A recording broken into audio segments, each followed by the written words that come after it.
జై.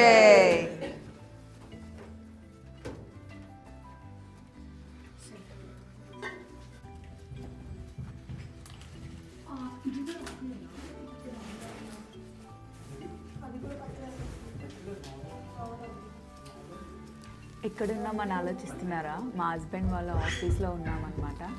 వాళ్ళ కొలీగ్స్ అందరూ రెగ్యులర్గా మనల్ని ఫాలో అవుతారంట. సో ఈరోజు ఇక్కడ పూజ జరుగుతుంది, అందరం వచ్చాము ఇక్కడికి. చాలా బాగుంది, అందరు బాగా రిసీవ్ చేసుకున్నారు. ఇప్పుడే పూజ స్టార్ట్ అయింది. ఆల్రెడీ మార్నింగ్ మా పూజ చూసారు కదా, 2 hours ఇంట్లో. ఇప్పుడు మళ్ళీ మా ఆయన పూజ స్టార్ట్ చేస్తున్నాడు అనమాట.